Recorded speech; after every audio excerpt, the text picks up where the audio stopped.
Hi hello ಎಲ್ಲರೂ ಹೇಗಿದ್ದೀರಾ? ತುಂಬಾ ಚೆನ್ನಾಗಿದ್ದೀರಾ ಅಂತ ಭಾವಿಸ್ತೀನಿ. ನಾನು ನಿಮ್ಮ ಪ್ರೀತಿಯ ರಚಿತಾ ಮಾತಾಡ್ತಾ ಇರೋದು. Welcome to my vlog.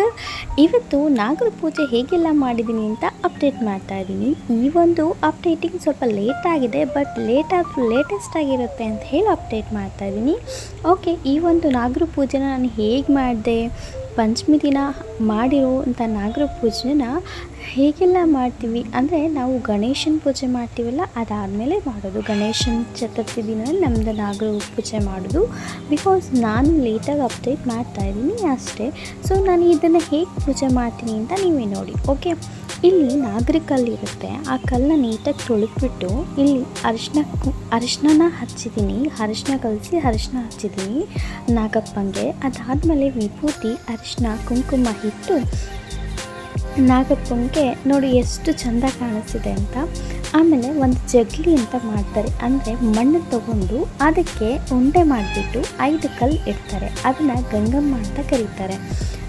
Gangamma ಅಂತ ಕರೀತಾರೆ. ಅದಕ್ಕೆ ವಿಭೂತಿ, ಅರಿಶಿನ, ಕುಂಕುಮ, ಅಕ್ಷತೆ ಕೂಡ ಹಾಕಿ ಒಂದು ಅಮ್ಮನಚ್ಚಿ ಇಡ್ತಾರೆ. ಓಕೆ, ಅದಾದಮೇಲೆ ಗೆಜ್ಜೆ ವಸ್ತ್ರ ಕೂಡ ಹಾಕಿ ಇಲ್ಲಿ ಉಡಿನ ಇಡ್ತೀನಿ. ಇಲ್ಲಿ 3 ಉಡಿನ ಇಟ್ಟಿದ್ದೀನಿ. 3 ಉಡಿ, ಎಲೆ ಅಡಿಕೆ, ಆಮೇಲೆ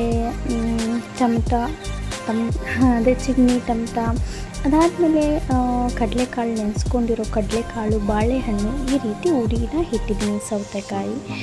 ಓಕೆ, ಅದಾದಮೇಲೆ ಇಲ್ಲಿ ನಾನು ಅದು ಎದುರುಗಡೆ ಅಪೋಸಿಟ್ ಇದೆಯಲ್ಲ, ಅಲ್ಲಿ ಒಂದು ಹುತ್ತ ಇತ್ತು. ಆ ಹುತ್ತ ಏನಾಯಿತು, ಮುಚ್ಚೋಗಿದೆಯಾ ಅಂತನೋ ಗೊತ್ತಿಲ್ಲ, ಏನಾಯ್ತು ಅಂತ ಗೊತ್ತಿಲ್ಲ. ಬಟ್ ಹುತ್ತ ಇತ್ತು. ಆ ಒಂದು ಜಾಗದಲ್ಲಿರೋವಂಥ ಹುತ್ತದ ಮನೆಗೆ ತೊಗೊಂಡು ಬಂದು ಪೂಜೆ ಮಾಡ್ತಾಯಿದ್ರು.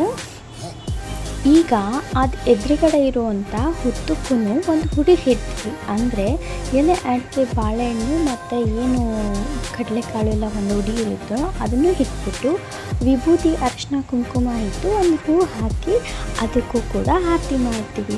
ಸೊ ಈ ರೀತಿ ಹಣ್ಣು ಹಂಪಲುಗಳಿಂದ ನಾನು ಪೂಜೆ ಮಾಡ್ತೀನಿ. ಇದಾದಮೇಲೆ ನಾನು ಇದಕ್ಕೆ ನೈವೇದ್ಯಕ್ಕೋಸ್ಕರ ಏನೆಲ್ಲ ತೊಗೊಂಡು ಹೋಗಿದ್ದೀನಿ ಅಂತಂದರೆ, ನೈವೇದ್ಯಕ್ಕೆ ನಾನಿಲ್ಲಿ ಸಜ್ಜಿಗೆ ಮತ್ತು ತುಪ್ಪ, ಅನ್ನ ಹಾಲು ಹಾಕ್ಕೊಂಡು ಹೋಗಿದ್ದೀನಿ. ಮತ್ತು ಅದೇ ಈ ಥರ ಫಲಹಾರ ತೊಗೊಂಡು ಹೋಗಿದ್ದೀನಿ. ಓಕೆ, ಈ ರೀತಿ ನಾನು ಪೂಜೆನ ನಾಗರ ಪಂಚಮಿ ದಿನ ಮಾಡಿರೋದು. ಇದನ್ನು ನನಗೆ ಆಗಿರೋ ರೀತಿ, ಅಂದರೆ ನನಗೆ ಎಷ್ಟು ಸಾಧ್ಯವಾಗುತ್ತೋ ಆ ರೀತಿ ನಾನಿಲ್ಲಿ ಪೂಜೆ ಮಾಡಿದ್ದೀನಿ. ಗಂಧ, ವಿಭೂತಿ, ಅರಿಶಿನ, ಕುಂಕುಮ, ಹಾಲು, ತುಪ್ಪ ಮತ್ತು ಉಡಿ, ಫಲಹಾರ, ಇದರಿಂದನೇ ನಾನು ಈ ಪೂಜೆನ ಮುಗಿಸಿದ್ದೀನಿ. ಕೆಲವರು ನಮ್ಮ ಅಮ್ಮನ ಕಡೆ ಎಲ್ಲ ತುಂಬ ಅಡುಗೆ ಮಾಡ್ತಾರೆ. ಈ ನಾಗಪ್ಪ ಕೂಡ thank you so much for